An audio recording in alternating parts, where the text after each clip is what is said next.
Morning, સ્વાગત છે બધાનું એક નવા બ્લોગમાં.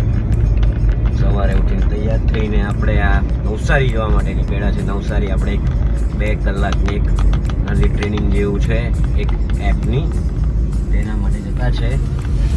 થોડુંક નવું આયોજન બધું ચાલતું છે તેના સારું એમ કે નોકરી પરથી રિટાયર થઈ ગયા છે. તમને ખ્યાલ જ છે છેલ્લે 15 ઓગસ્ટ પછી આપણે સ્કૂલમાં પાછા ગયા નથી, તો પેટ ભરવા માટે કંઈ તો કરવું પડે, તો તેનું નવું આયોજન એવું ચાલતું છે.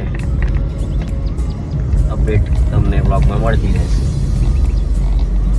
ટ્રેનિંગનું કામ પતાવીને આપણે નવસારી ગ્રીડ પર આવ્યા છે. આ ગ્રીડ પર તમે સર્કલ જોઈ લો તો પહેલાં અહીંયા ગોવાડિયો હતો, પણ ઇનોગ્રેશનના બીજા દિવસે ગોવાડિયો ચોરાઈ ગયેલો.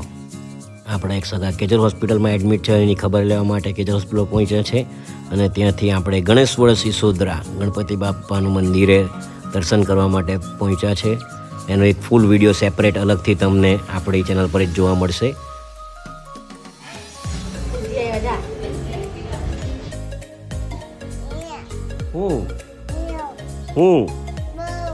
ક્યાં છે બાબુ?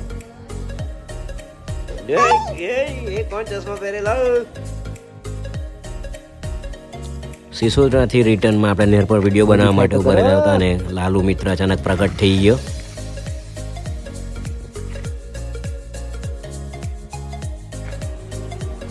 એ ગાડી ચાવી દે દોડી આવ્યો.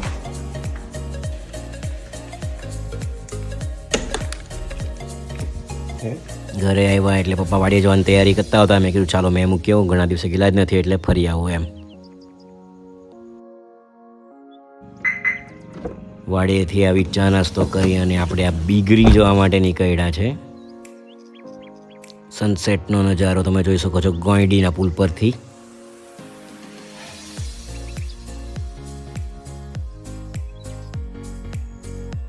આપણી બ્લોગ ચેનલના બધા વ્યુઅર્સ માટે એમ ખૂબ ઉપયોગી જાણકારી એવી કે આપણે અત્યારે ડિગ્રી આવેલા હતા ચેતનભાઈ ત્યાં, જે ચરક એક્યુપ્રેશર સેન્ટર ચલાવે છે, જે આયુર્વેદિક રીતે અને એક્યુપ્રેશરથી સાંધાના દુખાવા, કમરના દુખાવા, શરીરના કોઈ પણ જાતના દુખાવા હોય એનો એક્યુપ્રેશરથી ઉપચાર કરે છે. પથરી પણ મટી જાય છે. અને આપણે શું લેવા માટે, આપણે ભાઈ આ કેલ્શિયમના માટે એ ભાઈ એક પાન આપે છે આ ઝાડનું. એ પાનથી કેલ્શિયમ, હાડકાનું કેલ્શિયમ જલ્દી બને અને હાડકા જલ્દી જોઈન્ટ થઈ જાય એમ. સો આ એક જાણકારી તમારા માટે કે આપણે પોતે અનુભવ કરેલો છે એની, અને તો આ એક ઇન્ફોર્મેટિવ વિડીયો છે તમારા માટે. એની ડિટેલ બધી હું સ્ક્રીન પર શેર કરીશ. તમને કંઈ પણ કામ હોય તો ભાઈ આપણું નામ લેજો એટલે તમને, અને એડ્રેસને શું તે બધું તમને સ્ક્રીન પર મળી જશે. કંઈ પણ કામકાજ હોય તો મને પણ તમે કહેજો, હું તમને ગાઈડ કરીશ. અને છેલ્લે આખરે આપણે બોર્ડિંગ આંટો મારવા માટે નીકળ્યા છે અને ત્યાંથી આપણે ખડસુપા પ્રિયંકાબેનના ઘરે મળવા માટે ગયેલા હતા. અને રિટર્નમાં આપણને રસ્તો બ્લોકેજ મળ્યો એટલે પછી ફરીને આવવું પડ્યું. ચાલો ત્યારે આજના બ્લોગમાં આટલું જ. ફરી મળીશું. જય શ્રી રામ.